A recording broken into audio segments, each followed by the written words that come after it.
Assalamualaikum warahmatullahi wabarakatuh.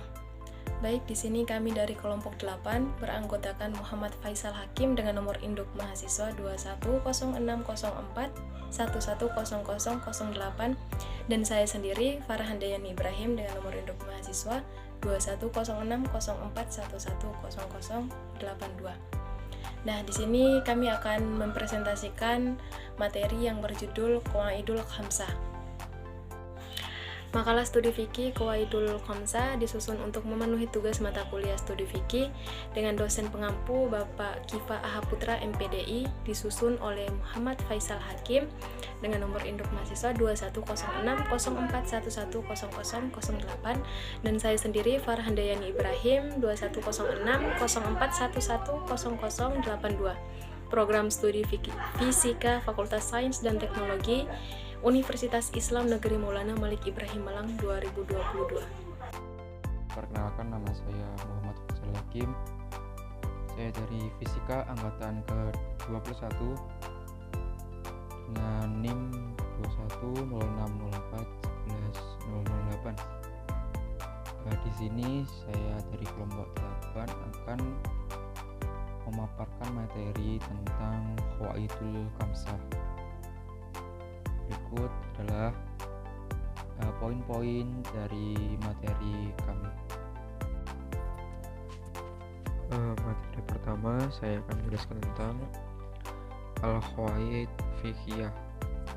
Pengertian qawaid fiqhiyah adalah qawaid berasal dari jamak kaidah yang menurut bahasa berarti asas atau dasar.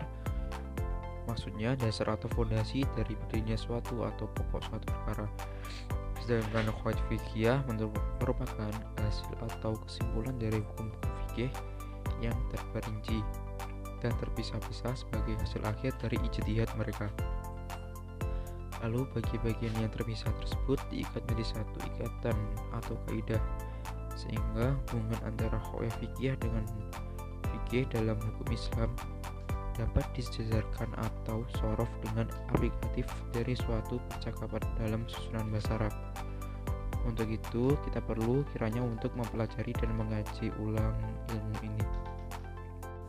Nah, selanjutnya adalah al-yakin. Juga bisa dikatakan pengetahuan dan tidak ada keraguan di dalamnya. Adapun istilah menurut Imam Al-Jurjani, al-yakin adalah meyakini sesuatu bahwasanya begini dan berkeyakinan bahwa tidak ada mungkin ada kecuali dengan begini, cocok dengan realita yang ada tanpa ada kemungkinan untuk menghilangkannya. Terus yang kedua adalah Imam Abu Al-Baqa. Al-yakin adalah pengetahuan yang bersikap tetap dan pasti dan dibenarkan oleh hati dengan menyebutkan sebab-sebab tertentu dan tidak menerima sesuatu yang tidak bersifat pasti. Dan menurut Asyuyuti, yakin adalah sesuatu yang tetap dan pasti yang dapat dibuktikan melalui penelitian dan menyertakan bukti-bukti yang mendukungnya. Secara garis besar, maksud dan tujuan niat yang pertama untuk membedakan antara ibadah dan adat kebiasaan, yang kedua untuk membedakan kualitas perbuatan baik kebaikan ataupun kejahatan, yang ketiga untuk menentukan sah tidaknya suatu perbuatan ibadah tertentu serta membedakan yang wajib dengan yang sunnah. Secara lebih mendalam lagi, para fuqaha merinci masalah niat ini baik dalam bidang ibadah mahdhah seperti thaharah, wudu, tayamum, mandi junub, salat qasar jamak, wajib sunnah dan lain-lain, atau ibadah ghair mudhah seperti pernikahan, talak, wakaf, jual beli, hibah, wasiat, perwakilan, utang piutang dan lain-lain juga. Jadi itu dibedakan. Selanjutnya ada 11 subkaidah tentang keyakinan dan keraguan. Yang pertama, al-yakinu yuzalu bil yakin mislih. Keyakinan bisa hilang karena adanya bukti lain yang meyakinkan pula. Yang kedua, anna masabata biyakini la yartafi'ul illa biyakin. Apa yang ditetapkan atas dasar keyakinan tidak bisa hilang kecuali dengan keyakinan lagi. Yang ketiga, uslu barotu zamah. Hukum asal adalah bebasnya seorang dari tanggung jawab. Yang keempat, usolu baqa'u makana ala makan. Hukum asal itu tetap dalam keadaan tersebut selama tidak ada hal lain yang mengubahnya. Yang kelima, usulul adam. Hukum asal adalah ketiadaan. Yang keenam, usulu idofatul hadisi ilal akroba au qotih. Hukum asal adalah penyandaran atau suatu peristiwa kepada waktu yang lebih dekat kejadiannya. Yang ketujuh, usulu fi asyai ibahatu hatta yadullu dalilul alal tahrim. Hukum asal segala sesuatu itu adalah boleh sampai ada dalil yang menunjukkan keharamannya. Yang ke-8, usulu fil kalami hakikah. Hukum asal dari suatu kalimat adalah arti yang sebenarnya. Yang ke-9, la ibarati bidun alladhi yadharu khota'uh. Tidak dianggap atau diakui persangkaan yang jelas salahnya. Yang ke-10, la ibaratu litawahum. Tidak diakui adanya kira-kira. Yang ke-11, masabata bi zamanin yuhkamu bibaqaihi malam yaqomid dalilu ala khilafih.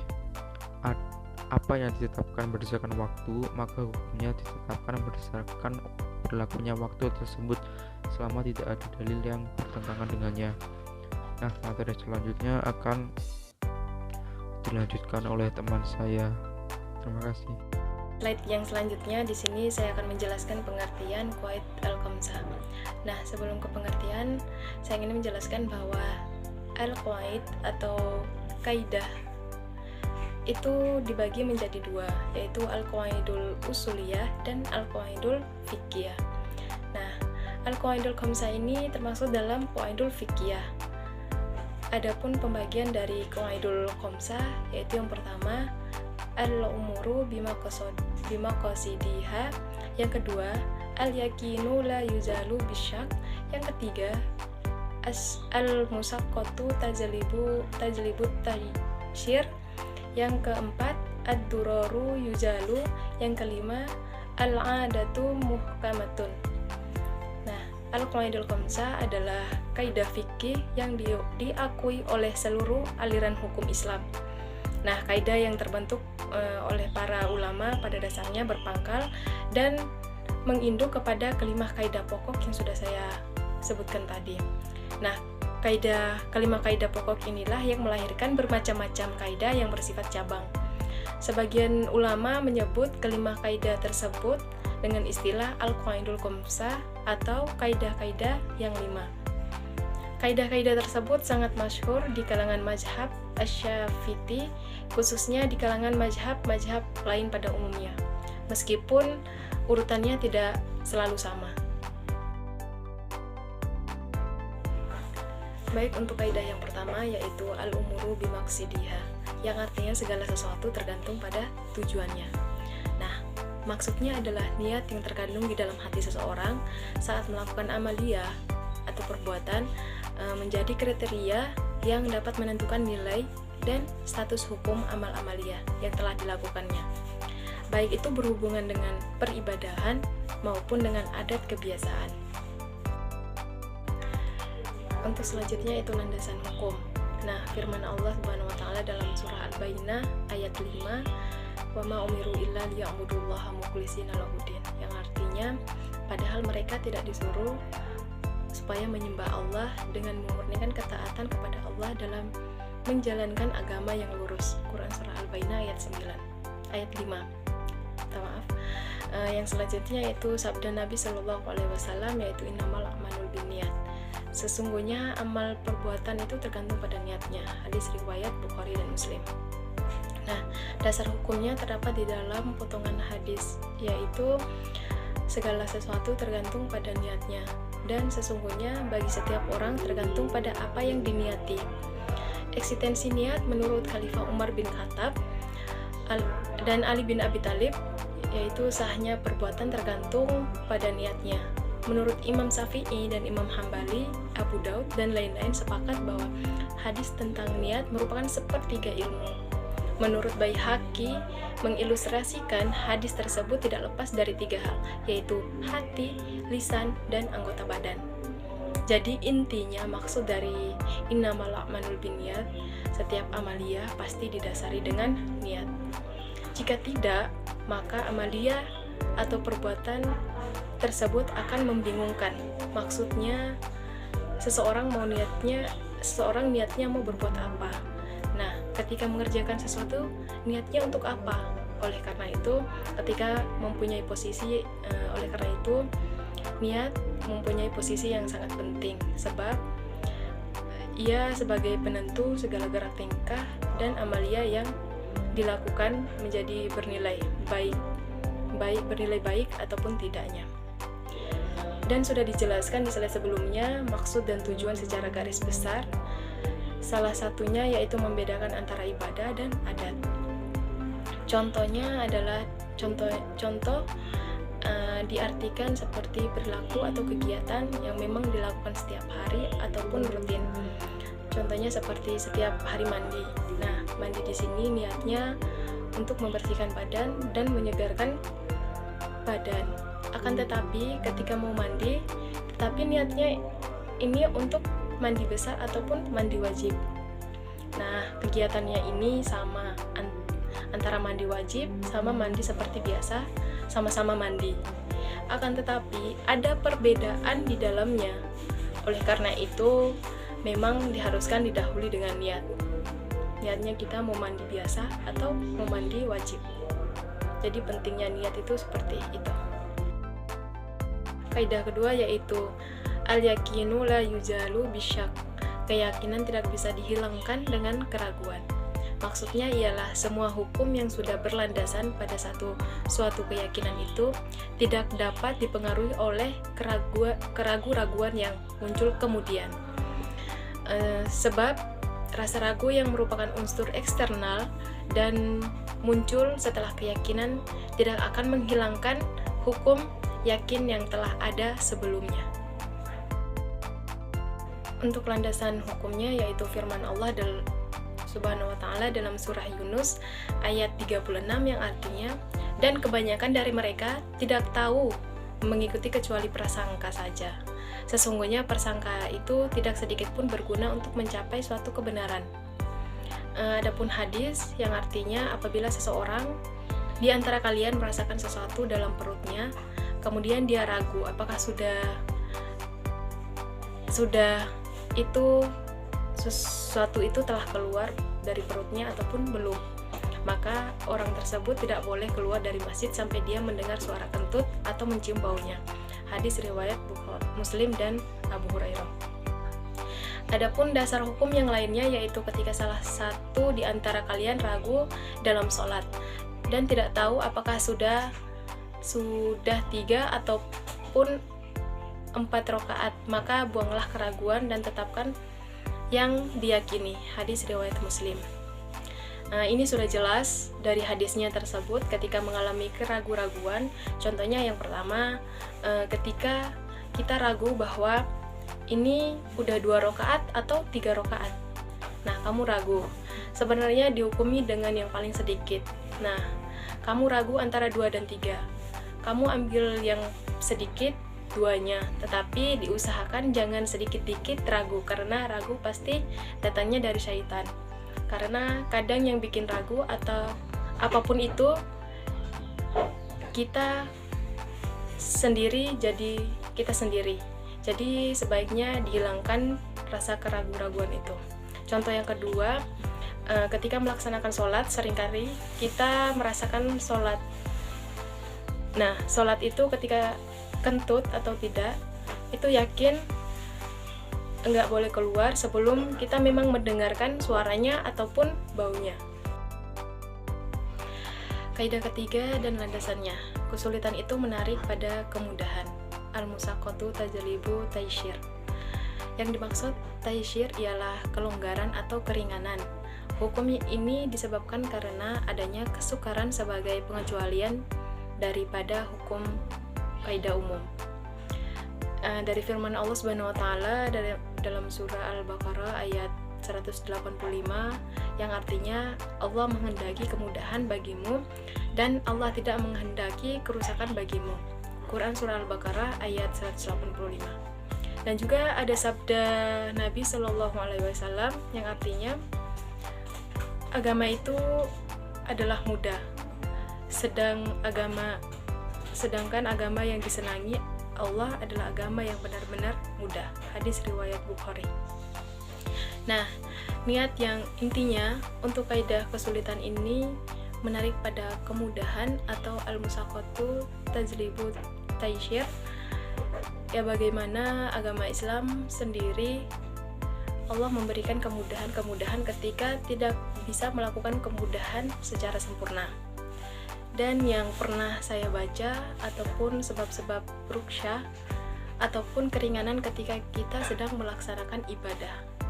Nah, ruksya tersebut dibagi menjadi 7 keringanan, yaitu syafar atau berpergian. Yang jelas kita sudah tahu bahwa safar kita akan mendapatkan keringanan ketika menjalankan sholat ataupun menjamak sholat tersebut atau qasyar. Yang kedua yaitu sakit. Ruksa disebabkan sakit. Itu juga banyak contohnya. Kita bisa tayamum ketika kita sakit kulit yang tidak bisa menggunakan air, ataupun ketika kita sholat fardu ataupun wajib bisa melakukan sholat dalam keadaan duduk jika tidak bisa berdiri, dan masih banyak lain kegunaannya. Untuk yang ketiga yaitu ikrah atau keterpaksaan. Nah, menurut Imam Rafi, keterpaksaan ini contohnya misalnya orang yang dipaksa membunuh dengan ancaman akan dibunuh juga. Yang keempat, nisyan atau lupa, adalah ketidakmampuan untuk menghindarikan sesuatu dalam hati ketika membutuhkan, wajar ketika lupa, karena manusia tidak lepas dari lupa. Yang kelima, jahal atau ketidaktahuan, atau diartikan dengan kebodohan, yang dihukumkan ketika orang tidak tahu masih bisa dimaafkan. Contohnya ketika kita bertanya, ini hukumnya apa? Nah, ini masih bisa dimaafkan. Tapi ini bukan berarti karena kita tidak tahu terus tidak mau belajar. Itu yang salah. Jadi seharusnya ketika kita tidak tahu, mestinya kita harus belajar. Yang keenam, usyar atau kesulitan. Maksudnya kesulitan terhindar dari najis. Contohnya seperti ketika kamu mau sholat ataupun beraktivitas terus waktunya sholat. Ya, sholat itu sholat tapi kamu nggak tahu ini keadaan bajunya yang dipakai itu setelah beraktivitas itu najis apa enggak. Nah, bisa jadi debu-debu ataupun ngasal duduk di lantai. Nah, debunya itu bisa jadi najis. Oleh karena itu sulit untuk dihindari. Yang ketujuh yaitu naksud, sifat kurang. Maksudnya semua manusia pada dasarnya mengharapkan kesempurnaan. Contoh, tidak wajib bagi perempuan yang mengerjakan sholat Jumat, kemudian budak dan anak-anak. Kaidah keempat dan landasannya, kemadaratan itu harus dihilangkan. Ad-duraru yujalu. Seperti dikatakan oleh Ijuddin Ibnu Abdul As-Salam bahwa tujuan syariah itu adalah untuk meraih kemaslahatan dan menolak kemafsadatan. Dalam firman Allah Subhanahu wa taala dalam surah Al-A'raf ayat 55, wala tufsidu fil ard, yang artinya dan jangan kamu sekali membuat kerusakan di bumi. Adapun sabda Nabi Shallallahu Alaihi Wasallam, la duroro wala diroro, artinya tidak boleh membuat kerusakan pada diri sendiri serta membuat kerusakan pada orang lain. Hadis riwayat Ahmad dan Ibnu Majah dan dari Ibnu Abbas. Surah Al-A'raf ayat 55, wala tufsidu fil ard, ini dalam konteks bisa diartikan atau dimaksudkan kaidah ini menjadi landasan berbagai macam hukum fikih. Di antaranya kebolehan mengembalikan barang yang sudah beli karena ada cacat yang merugikan si pembeli tersebut. Dan penjelasan kondisi darurat menurut Imam Asyuti ada beberapa kaidah. Yang pertama adalah kondisi darurat memperbolehkan keharaman, dan kaidah ini berlaku dengan syariat. Ada darurat dengan tingkahnya dan tidak kurang dari keharaman. Contohnya kebolehan memakan bangkai bagi orang yang terdesak dan tidak ada makanan lainnya. Nah, jika dia tidak mau makan makanan yang lain, dia bisa mengakibatkan meninggal. Untuk yang kedua, perkara yang dibolehkan karena darurat dibatasi sesuai kadar kedaruratannya.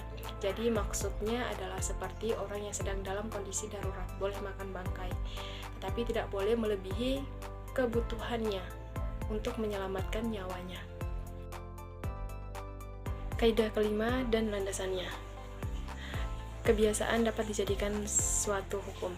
Al-'adatu muhkamatun. Kaidah anda ini diambil dari realita sosial kemasyarakatan bahwa semua cara hidup dan kehidupan dibentuk oleh nilai-nilai yang diyakini sebagai norma yang sudah berjalan sejak lama, sehingga mereka memiliki pola hidup dan kehidupan sendiri secara khusus berdasarkan nilai-nilai yang sudah dihayati bersama. Firman Allah Subhanahu wa taala dalam surah Al-Baqarah ayat 236. Dan sabda Nabi Shallallahu alaihi wasallam yang artinya takaran itu pemilik penduduk Madinah dan timbangan itu milik penduduk Mekah. Sempat saya baca bahwasannya ada standar legalitas ada 3, yaitu cukup sekali, yang kedua harus terulang, ketiga berulang kali sampai muncul dugaan kuat adat tersebut tidak berubah-ubah. Kaidah adat mu'tabah, adat bisa dijadikan pijakan hukum apabila berlaku secara merata di suatu daerah. Dari kaidah-kaidah tersebut adapun kaidah minor di dalamnya. Dari kelima qawaidul khamsah yang sudah dijelaskan, setiap kaidah terdapat kaidah minor yang merupakan penjelasan terperinci dari kaidah mayor ataupun syarat dari kesohihan suatu hadis. Berikut contoh kaidah minor yang terdapat di kaidah keempat dan kelima. Contoh kaidah yang keempat itu ada 3. Kaidah minor pertama itu kaidah netralitas, yang kedua kaidah minor standar darurat atau miqdaru al-darurat, yang ketiga kaidah. Untuk kaidah kelima ada 3 minor. Kaidah minor pertama kaidah ta'yin al-urf, kaidah minor kedua kaidah ma'ruf al-urf, kaidah minor ketiga kaidah penguat budaya. Sekian dan terima kasih. Semoga materi yang kami bawakan dapat bermanfaat bagi kita semua. Kurang dan lebihnya kami mohon maaf. Wassalamualaikum warahmatullahi wabarakatuh.